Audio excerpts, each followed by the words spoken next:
Bismillahirrahmanirrahim. Assalamualaikum warahmatullahi wabarakatuh. Jumpa lagi dengan channel Humas Persaudaraan Sejati Teratai Pusat.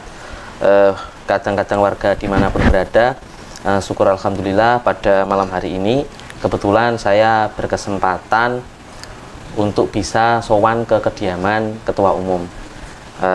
Mungkin langsung saja kita nanti akan ada yang dibahas terkait dengan suran dan terkait dengan parapatan luhur dan kejuaraan dunia. Kebetulan beliau langsung Ketua Umum Kang Mas Taufik berkenan untuk menerima kami. Sugeng dalu. Sugeng dalu, Mas. Selamat malam Mas Taufik. Sehat nggih? Alhamdulillah pangastunipun, Mas. Alhamdulillah, sehat. Mas. Nah, kebetulan Lur ini hadir di tengah-tengah kita. Ini kebetulan secara apa ya, kami nggak janjian, kebetulan beliau juga menghadap ke Mas Ketum kok bersamaan ya, kita tarik saja. Ini nggak asing lagi, Mas Agus. Mas Agus ini adalah juara dunia dulu di kategori ganda ya Mas Agus ya. Ganda ya, sudah malang melintang. Nah, nanti kita pengen tanya-tanya juga tentang prestasi seperti apa, makanya langsung saja nih kita melalui yang poin pertama dulu, tentunya ke Mas Ketum. Mohon maaf Mas, kita mau tanya-tanya sesuai dengan job desk dan tugas kami Mas di bidang humas. Sebenarnya mungkin agak sensitif ya Mas, di luar porsi kami, tapi karena ini tugas dari bidang kami, saya rasa tidak akan ada masalah jika ini bisa menjadi ancang-ancang lah informasi kepada dulur-dulur seperti apa nanti teknisnya. Nah, ini terkait dengan parapatan luhur Mas ya. Nah, kemarin tuh kami mendapatkan sedikit informasi bahwa dalam parapatan luhur ini akan diawali dengan parapatan luhur, dan saya dengar itu ada komisi-komisi. Lah, komisi-komisi ini apakah dibagi seperti kayak kalau kita di pemerintahan itu ada komisi 1, 2, 3, dan 4 terus membawai bidang-bidang. Lah, menyikapi hal ini apakah betul, dan kalau memang ada, seperti apa ini Mas? Ya. Mohon penjelasannya. Jadi sebetulnya parapatan luhur ini sudah kita siapkan sejak tahun yang lalu. Mestinya kan tahun yang lalu kita lakukan, tapi karena pandemi COVID ini sehingga tertunda hingga hari ini. Jadi untuk persiapan parapatan luhur ini, tahun lalu kita sudah membentuk yang namanya tim perumus penyempurnaan rancangan ADART, yaitu di Komisi 1, yang dipimpin oleh Mas Brigjen Polisi Purnawirawan Ciptono Hadibroto. Di situ ada Mas Bagio TA dan semuanya ya, para senior-senior yang saya yakini mengerti seluk-beluk tentang organisasi PSHT ini. Jadi tim ini sejak tahun yang lalu sudah menyiapkan materi-materi tentang pentingnya kita merumuskan ADART yang kompatibel terhadap kebutuhan perkembangan organisasi. Ya. Baik Mas, itu saya di Komisi 1. Ada di Komisi 1. Ya. Baik Mas, ini di Komisi 1 ini saya tidak membahas dulu Komisi 2 dan 3 atau berikutnya. Lah, kalau tadi sudah dipaparkan bahwa terkait dengan anggaran dasar dan rumah tangga sudah dirumuskan dari Rama. Lah, apakah akan tetap mengacu kepada ADART lama yang selama ini sudah 5 tahun masa jabatan Mas Ketum digunakan, atau mungkin ada beberapa yang direvisi, atau mungkin ada penambahan-penambahan yang baru terkait di poin ADART ini Mas? Ya, jadi tentu dasar utama yang kita jadikan pijakan untuk perubahan ADART ini adalah ADART hasil parapatan luhur tahun 2016. Baik. Selain itu kita juga perlu menyesuaikan dengan ketentuan baru yang berlaku di pemerintahan. Oh begitu. Misalnya adanya rancangan undang-undang perkumpulan. Ini juga menjadi bagian penting untuk kita perhatikan di dalam perubahan itu. Nah, hal-hal yang muncul 5 tahun terakhir ini seperti persoalan hukum yang tadinya nggak kita pikirkan, tapi dalam perjalanannya memang kita membutuhkan tim hukum yang bisa memberikan jaminan kepastian hukum kepada para warga maupun bagi organisasi. Terus selama perjalanan ini kita juga perlu mengakomodasi para warga senior, warga-warga yang mempunyai keilmuan yang kita yakini mumpuni untuk berkontribusi kepada organisasi. Nah, rencananya akan kita wadahi dalam bentuk majelis ajaran atau dewan ajaran. Ini juga sedang kita pikirkan untuk diakomodasi di dalam ADART kita. Yang kedua, ternyata warga PSHT yang profesional, baik itu sebagai profesor, sebagai doktor, punya bisnis yang bagus-bagus, itu banyak sekali. Nah, dulur-dulur kita yang mempunyai kompetensi khusus itu rencananya akan kita akomodasi di dalam majelis pakar atau dewan pakar. Nah, tugasnya majelis ajaran atau dewan ajaran nanti ini menjadi mitranya majelis luhur, sedangkan untuk dewan pakar ini nanti menjadi mitranya pengurus dalam melaksanakan garis-garis besar program kerja tahun 2022 sampai 2027. Berarti bisa disimpulkan bahwa anggaran dasar rumah tangga yang sekarang sudah ada, yang sudah baik, akan disempurnakan lagi dengan tadi sudah dipaparkan pada hal-hal yang akhirnya bisa menyesuaikan dengan adaptasi oleh anggota yang sekarang ya Mas ya. Lah untuk poin kedua ini sendiri, komisi 2 ini nanti membawai bidang apa Pak? Ya, mungkin masih di komisi 1. Masih di komisi 1? Ya, ini kami sedang berburu dokumen. Dokumen yang terkait dengan sejarah PSHT. Kita semua berkeyakinan SHT itu kalau di dalam bahasa ADART didirikan tahun 1922. Ya. Mungkin istilah didirikan ini kurang pas. Ya. Karena pada saat tahun 1922 itu yang ada Eyang Harjo Utomo itu mengumpulkan para pemuda dididik pencak silat, dan itu oleh sedulur-sedulur SH dikenal sebagai SH Muda. SH Muda, iya. SH Muda.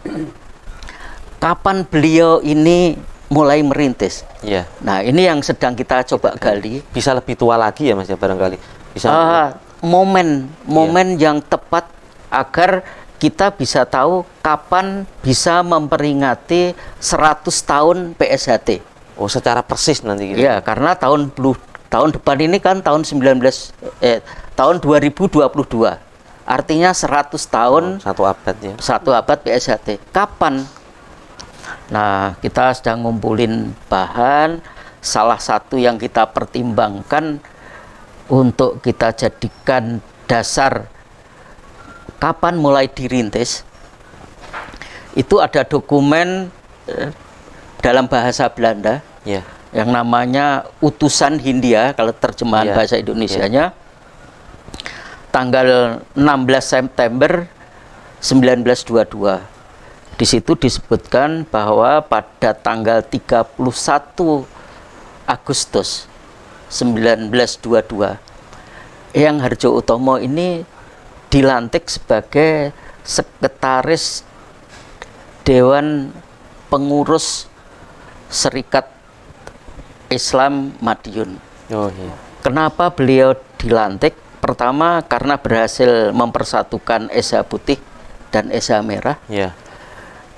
Yang kedua, beliau ini masih ada hubungan kerabat dengan HOS Cakro Aminoto yang memang mempunyai darah pejuang untuk bangsa Indonesia. Nah, atas keterampilan dan kemampuan beliau dilantik sebagai sekretaris pengurus daerah Madiun tadi. Kemudian pada tanggal 1 September atau tanggal 8 Muharram, beliau mulai mengumpulkan pemuda-pemuda dari kelompok Serikat Islam, kelompok yang merah, kelompok Serikat Islam Putih, dan kelompok pemuda lain. Nah, untuk membangun bersama-sama berlatih silat. Nah, itu yang sedang kami pertimbangkan. Apakah nanti disepakati sebagai tanggal perintisan Persaudaraan Setia-Hati Ternate, tergantung kelengkapan dokumen yang akan kita kembangkan. Jadi luar biasa sekali ya Mas perkembangannya sampai menggali histori sejarah. Oh iya, gitu. Kita sedang berburu dokumen baik di perpustakaan Leiden di Belanda sana, di beberapa keraton, termasuk Keraton Jogja, Keraton Solo. Ya mudah-mudahan dokumen ini bermanfaat untuk kita semua. Dan ini sudah dibentuk tim khusus yang diberikan tugas khusus untuk berburu dokumen seperti ini. Luar biasa sekali untuk kadang-kadang di manapun berada, informasi ini tentunya juga menjadi membuka mata kita bahwa begitu luasnya ya, begitu besarnya PSHT ini, hingga bahkan kadang kita sendiri kehilangan informasi yang saya juga baru tahu kalau hari ini kalau tidak Mas Ketua Umum sampaikan. Terus kemudian yang terkait dengan dokumen tadi Mas, masih di dokumen tadi, apakah memungkinkan jika ada kadang warga kita yang memiliki mungkin peninggalan eyangnya atau apa menjadi sumbangsih misalnya? Oh, sangat mungkin. Itu yang justru kami harapkan. Jadi dengan kita memulai parapatan luhur yang sudah kita mulai tanggal 28 Juli beberapa hari yang lalu, atau 3 bulan sebelum penyelenggaraan parapatan luhur resminya nanti, kita pada kesempatan ini minta kepada para kadang SHT yang punya dokumen untuk dikomunikasikan dengan kami. Mudah-mudahan dokumen itu bermanfaat untuk meluruskan sejarah perkembangan PSHT yang sedang kami susun. Seperti kita ketahui bersama tadi, tahun 1922 itu adanya SH Muda. Muncul nama SH Ternate itu diusulkan oleh yang namanya Eyang Suratno Surengpati untuk ikut mendirikan gabungan Pencak Mataram di Yogyakarta. Jadi menurut sejarah IPSI itu nama Setia-Hati Ternate sudah muncul sebagai pendiri gabungan Pencak Mataram di Yogyakarta tahun 1942. Tahun 48 dengan nama yang sama Setia-Hati Ternate ikut mendirikan IPSI di Solo tanggal 18 Mei 1948. Itulah bagian sejarah yang kita temukan. Bahkan kita juga berkat berburu dokumen tadi, kita punya dokumen anggaran dasar pertama SH Ternate, yaitu tanggal 25 Maret 1951. Itu ada tulisan tangan, ada tulisan ketik yang sudah bentuknya sudah zaman zaman dulu lah. Dan alhamdulillah dengan ketekunan, dengan perawatan yang baik, dokumen itu kita jaga, dan kita memang sudah bertekad ke Arsip Nasional Republik Indonesia atau ANRI. Kita semua dokumen nanti akan kita titipkan ke sana. Oh begitu, sebagai database lah, nanti bisa menjadi acuan generasi mendatang ya Mas ya. Kemudian kita geser ke poin kedua ya Mas. Komisi 2 ini membawai apa Mas kira-kira? Jadi komisi kedua ini membawai bidang teknik. Teknik. Seperti yang kita ketahui bersama, kita mulai mengembangkan 3 bidang di dalam teknik ini. Yang satu terkait dengan silat ajaran, yaitu senam dasar, jurus, baik lama maupun baru. Ada jurus toya, jurus belati, dan sebagainya. Yang kedua, silat prestasi. Ini mau nggak mau harus kita kembangkan. Toh nyatanya kita sebagai pendiri IPSI terus menggalakkan prestasi. Dan tren yang baru ini adalah bela diri praktis. Seperti yang dilakukan oleh Mas Wardi dan sebagainya, dulur-dulur kita. Nah, bela diri praktis ini ternyata banyak peminatnya. Baik itu para eksekutif, para TNI Polri, para artis, banyak yang berminat.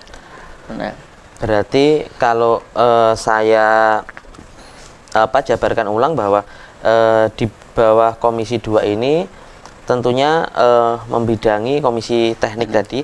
Yang pertama ajaran, seperti kita ketahui bersama bahwa ya tentunya adalah senam dan jurus yang kita miliki. Yang kedua adalah prestasi, Mas Agus dulu sama-sama kita bertempur di atas gelanggang. Lah bela diri praksi ini berarti bisa dianggap seperti pengembangan ya Mas. Artinya dengan basic silat mungkin bisa masuk ke mix martial art, mungkin lebih ke olahraga-olahraga yang memang mendukung ya, sesuai dengan tren zaman ini. Nah, terkait dengan bidang atau komisi teknik ini, kita menyiapkan 9 buku. 9 buku. Yaitu yang buku pertama untuk prestasi tingkat SD. Oh iya. Tingkat SD. Usia dini ya Mas ya. Usia dini. Kemudian buku kedua prestasi untuk SMP. SMP. Apa itu masuk remaja ya? Pra-remaja. Ya. Kemudian untuk SLTA. Ini untuk prestasi. Nah, buku keempat itu untuk dewasa, khusus untuk tingkat polos. Buku kelima untuk tingkat jambon, buku keenam untuk tingkat hijau, dan buku ketujuh untuk tingkat putih. Buku kedelapan ini bagaimana mengelola prestasi. Jadi buku panduan untuk mengelola prestasi mulai SD sampai dewasa. Lebih ke manajerial. Nah ini kan ada Mas Agus, ada Mas Nano, ada Mas Edi, ada Mas Awan. Jadi pakar-pakar kita yang terlibat situ kita sudah mulai rumuskan, termasuk para juara Mbak Fitri dan sebagainya, ini kita kumpulkan. Ini luar biasa. Khusus untuk bela diri praktis ini dikoordinir oleh Dr. Kun. Oh, Mas Kun yang Mas dari Kun, Pemalang ini. Pemalang, dokter, karena beliau memang khusus mendalami itu, termasuk Mas Toto, Imam Santoso, Mas Wardi, dan lain-lain. Jadi para praktisi inilah yang kita coba dirumuskan bagaimana membina teknik ini supaya 9 buku ini nanti bisa disahkan di Parapatan Luhur untuk dijadikan panduan pada cabang-cabang dan para pelatihan berikutnya. Nah, satu lagi kita juga telah membentuk lembaga diklat atau lemdiklat. Tugas utamanya adalah mendidik para pelatih. Jadi nanti kita akan mengembangkan sertifikasi pelatih, baik itu untuk tingkat SD, SMP, remaja maupun dewasa. Jadi memang dipikirkan sampai kualitas SDM pelatih itu tidak semata-mata hanya mengikuti acuan pada materi yang lama, tetapi harus ada pembaruan yang disesuaikan dengan kebutuhan ya Mas. Baik. Kemudian poin ketiga, kalau tidak salah di Komisi 3 ini membidangi. Komisi 3 ini kan kaitannya dengan kerohanian atau keesaan. Yang tujuan utamanya bagaimana dalam proses latihan ini kita bisa sekaligus membentuk karakter siswa. Nah, kenapa karakter ini kita perlukan? Ya, seperti kredonya Pak Presiden kita, Pak Jokowi, kita harus menyesuaikan dengan program revolusi mental. Mental pejuang, mental petarung, mental juara, inilah yang harus kita tanamkan. Sebab dalam menghadapi persaingan global nanti, apalagi kita akan menduniakan pencak silat ini, mental juara ini harus kita tumbuhkan. Termasuk yang seperti kita jadikan falsafah, bukan falsafah ya. Selama ini sering dibikin di kaos-kaus itu kata warga. Mental jujur mungkin ya Mas. Yang saya sering dengar ojo selak batini itu juga bagian dari Komisi 3 nanti. Karena memang ya saya tidak memungkiri Mas, fakta di lapangan kadang-kadang itu hanya akhirnya menjadi statement belaka yang tanpa ada implementasi atau aplikasi perbuatan di lapangan. Ojo selak batini tapi kenyataannya masih berbohong gitu. Nah, kayak contohnya Mas Agus ini kan sudah malang melintang menjadi juara ganda lah ya, baik tingkat nasional maupun internasional dulu. Itu kalau nggak punya kejujuran, tidak punya fighting spirit yang bagus, ya nggak akan jadi juara. Betul Mas. Jadi saya pernah dapat pelajaran dari istilahnya guru ngaji dulu Mas itu. Jadi sekali berbohong itu akan menimbulkan kebohongan berikutnya. Karena kebohongan kedua itu untuk menutupi kebohongan pertama. Maka dia akan berbohong terus. Jadi memang melalui Komisi 3 ini memang perlu dipikirkan bagaimana cara membuat generasi penerus benar-benar memiliki budi pekerti yang baik tadi ya Mas. Terutama merevolusi mental dan kejujurannya. Jih Mas. Kemudian yang terakhir di Komisi 4 ini Mas, terkait dengan persiapan parapatan luhur. Komisi 4 ini kan bagian pengabdian masyarakat. Nah, tujuan organisasi kita kan secara eksplisit ikut memayu Hayuning Bawono. Apa wujudnya? Pertama, di dalam Komisi 4 ini kita ini mau mengembangkan persaudaraan yang produktif. Supaya apa? Persaudaraan kita ini bisa sekaligus membuat program-program untuk pemberdayaan warga. Karena warga kita ini kan masih banyak yang menengah ke bawah di bidang kesejahteraannya.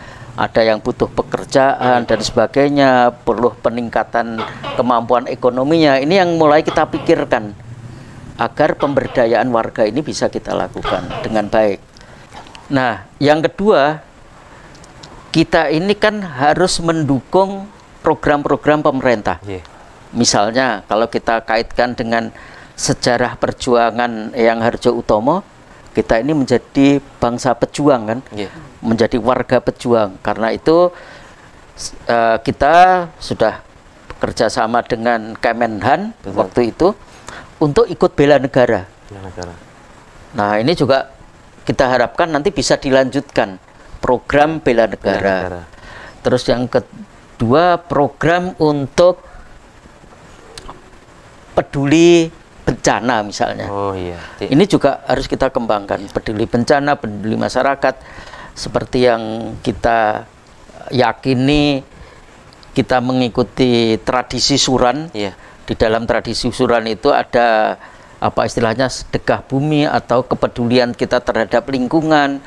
Ini itu akan kita terus kembangkan agar kontribusi warga PSHT terhadap lingkungan itu semakin nyata.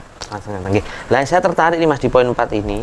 Kalau poin 1, 2, 3 sudah lebih ke dalam, ke intern.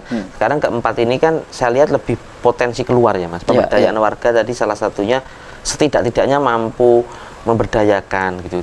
Kemudian ini juga bagian dari program pemerintah kan untuk mengentaskan kemiskinan, mencerdaskan bangsa gitu, minimal kalaulah belum bisa menyediakan lapangan pekerjaan dari dalam PSHT, informasi bisa dikorelasikan.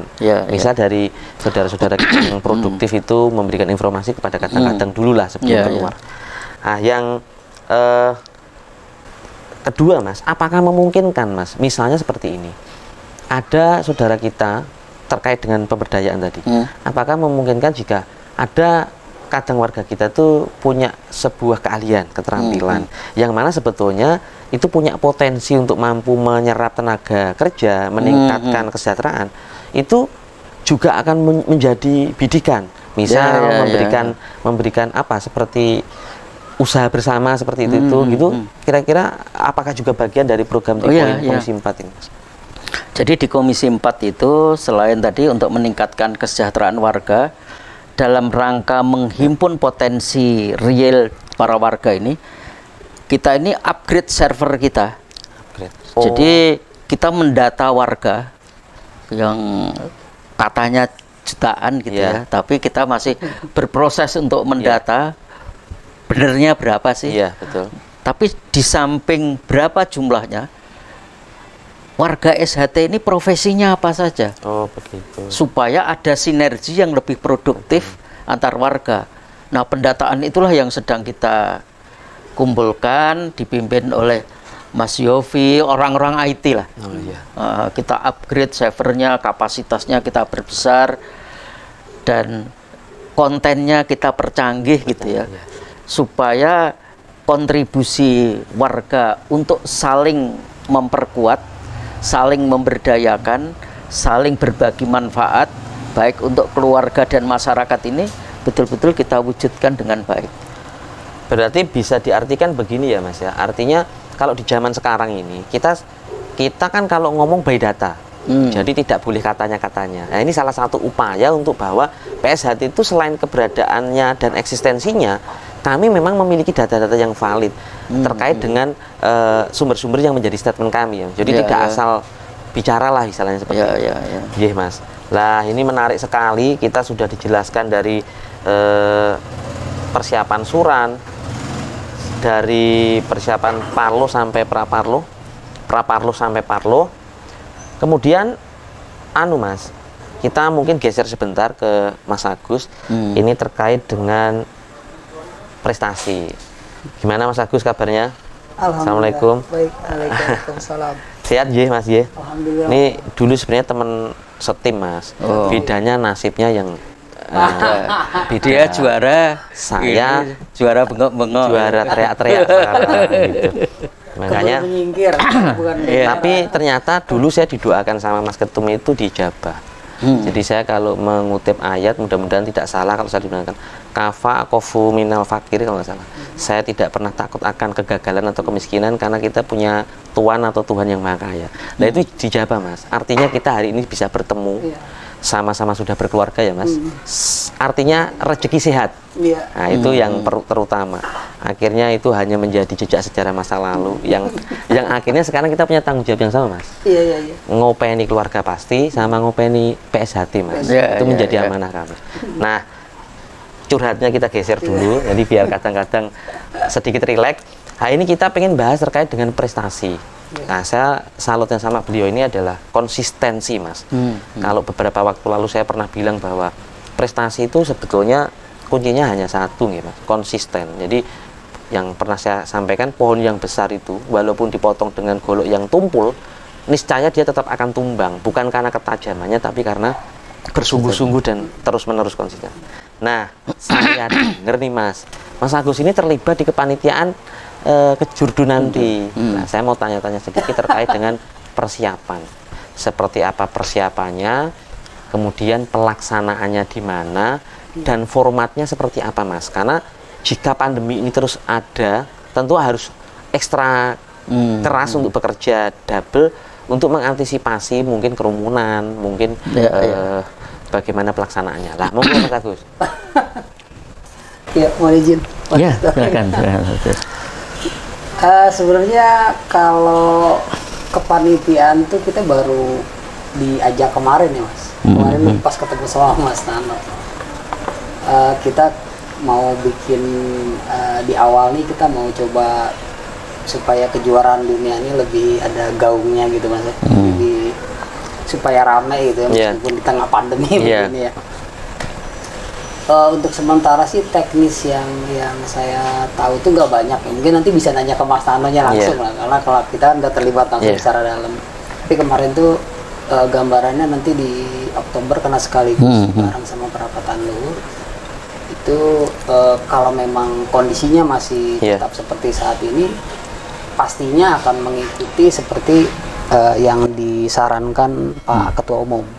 Jadi tetap menjaga prokesnya gitu. Kita tetap ke inilah arah ke berarti memang kesehatan. Sasaran pertama adalah bagaimana ini bisa menjadi besar ya Mas. Iya betul. Nah jadi mungkin dulur-dulur di cabang manapun, di ranting manapun bisa nih mendistribusikan atletnya mungkin melalui seleksi wilayah agar bisa berperan serta. Sebetulnya gini sih, saya kalau boleh menggarisbawahi Mas, selain untuk memacu prestasi, mungkin yang dimaksud adalah diadakannya kejuaraan dunia PSHT ini sebetulnya lebih untuk merekatkan ya Mas ya. Sasaran utamanya adalah persaudaraan. Persaudaraan yang tentunya juga dibarengi dengan prestasi gitu. Nah ini jadi tidak usah segen kalau pamannya tendangannya kurang-kurang kencang saya rasa tidak masalah ya Mas, bisa didaftarkan. Lah kemudian terkait dengan pelaksanaan Mas, poin pelaksanaan itu direncanakan di mana? Mungkin belum dapat tempat pasti ya, tapi setidaknya punya gambaran seperti apa ini.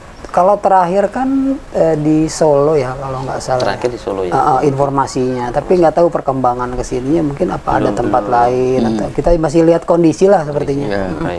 Untuk kejuaraan dunia ini tadinya kita mengharapkan bisa diselenggarakan di Madiun.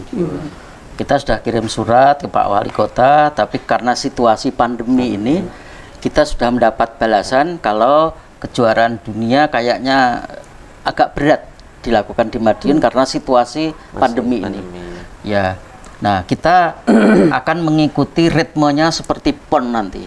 Oh, seperti itu. PON. Ya, kita akan mengikuti aturan-aturan kayak PON 2020 di PON 20 di Papua. Ya. Nah, kemungkinan kita akan menyelenggarakan kejuaraan dunia ini di Padepokan. Oh, seperti Padepokan Silat Taman Mini. Taman Mini, pencak silat di Jakarta. Ya, di Jakarta. Karena infrastrukturnya segala macamnya sudah siap lah. Sudah siap. Luar biasa nggih, Mas. Tapi berarti upaya panitia termasuk Mas Agus ini harus ekstra gitu. Iya, ya. Nah, kita Mas. Maaf nih nyela sedikit. Kita sekarang ini kan lagi ngetren yang namanya hybrid. Jadi kombinasi antara ngumpul dengan lewat Zoom. Ya, dengan online. Kalau kejuaraan yang sifatnya seni, kita sudah tes kemarin lewat Zoom dan animo lumayan. Di tengah situasi pandemi COVID ini ada 90-an, Pak. 90-an lah ya yang bisa aktif untuk menampilkan kepiawaian mereka. Nah, nanti di laga ya mungkin kan nggak bisa lewat Zoom laga, ya kan? Ditandingkan. Nah, tanding ya nanti kita dengan cara-cara menyesuaikan dengan protokol kesehatan dengan situasi yang ada, mudah-mudahan bisa kita selenggarakan dengan baik lah. Iya, Mas. Tentunya juga perlu dukungan dari seluruh instansi PSHT ya, Mas, untuk nyengkuyung ini. Nah, membahas tentang hibrid nih, Mas, saya jadi ingat. Lah kira-kira nanti dalam Parluh kita Oktober mendatang ini juga apa akan mengikuti metode ini, Mas? Oh iya. Jadi tujuan hybrid ini yang paling utama adalah efisiensi, efektivitas. Kayak mobil hybrid itu kan gimana supaya lebih irit, hemat, tapi larinya lebih kencang. Lebih bertenaga. Nah, ini untuk penyelenggaraan Parluh juga begitu. Oh, baik, Mas. Kita akan mengumpulkan ya beberapa orang yang memang layak untuk berkumpul. Misalnya majelis luhur itu pasti harus kumpul. Pengurus ada yang bisa kumpul, ada yang bisa lewat Zoom. Begitu juga untuk perwakilan. Bisa ada yang kumpul, bisa lewat Zoom. Begitu juga untuk cabang. Nah, kita akan menggunakan sistem hybrid itu yang betul-betul efektif tapi layak atau memenuhi ketentuan-ketentuan bahwa parapatan luhur ini sah dilaksanakan. Karena itu kenapa penyelenggaraan parapatan luhur sudah kita mulai sejak tanggal 28 Juli yang lalu, agar pada saat Oktober nanti sebagian besar materi sudah selesai dibaca, sudah tersampaikan. Kenapa kita pilih tanggal 28 Oktober? Sebagaimana kita ketahui 28 Oktober adalah sejarah kebangkitan pemuda Indonesia. Dia melakukan sumpah dan dari sumpah itulah Indonesia menjadi merdeka. Nah, kita pengen memperbaharui spirit, spirit perjuangan, spirit untuk menjadi bangsa yang unggul, spirit untuk menjadi bangsa yang tangguh dalam menghadapi persaingan global, termasuk spirit untuk menduniakan pencak silat sebagaimana amanah Bapak Presiden agar pencak silat ini bisa menjadi cabang olahraga resmi Olimpiade pada saatnya nanti. Kita mulai dari kebangkitan sumpah bersama tanggal 28 Oktober nanti. Lah, ini berarti juga tentunya bagian dari Komisi 4 tadi ya, Mas, yang dimana recovery mental tadi ya, Mas. Oh ya, gitu. Semua komisi harus bersinergi untuk menumbuhkan semangat juang baru melalui peringatan Sumpah Pemuda itu. Terima kasih Mas Taufik, tadi sudah dipaparkan sangat detail menurut kami. Tinggal mungkin nanti untuk segmen berikutnya saya akan mungkin mengundang ketua-ketua komisi agar lebih spesifik, tapi tentunya secara umum tadi sudah dijabarkan yang menurut saya sih sudah sangat detail. PSHT ini pastinya juga tetap konsisten ya Mas, dengan semua rumusan yang tadi dijabarkan adalah semata-mata hanya demi persaudaraan dan juga demi mencerdaskan anak bangsa. Salah satu bentuk upaya kita mendidik manusia berbudi luhur, tahu benar dan salah, melalui upaya prestasi Mas Agus dan lain sebagainya. Nah, ini mungkin penutupan saja Mas Agus, terima kasih. Saya terima kasih loh Mas. Mungkin nanti udah diundang. Nanti lain segmen akan saya undang mungkin dengan ketua panitia atau beberapa adik-adik atlet yang masih berprestasi. Iya, Nah, siap. saya mungkin untuk penutup, mohon penutup dari Mas Ketum. Terima kasih Mas Ageng, Mas Agus atas kesempatan yang diberikan pada malam hari ini. Mudah-mudahan kebersamaan kita ini membawa berkah bagi kemajuan PSHT ke depan. Terima kasih. Terima kasih, kurang lebihnya mohon maaf. Assalamualaikum warahmatullahi wabarakatuh. Salam.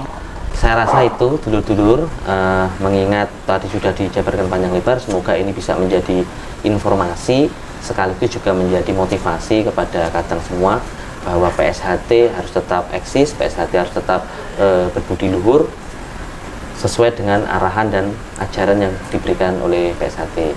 Nah, saya rasa itu dari channel kami Humas PSHT Pusat. Akhirul salam, wassalamualaikum warahmatullahi wabarakatuh. Waalaikumsalam. Terima kasih Mas. Ya, terima kasih.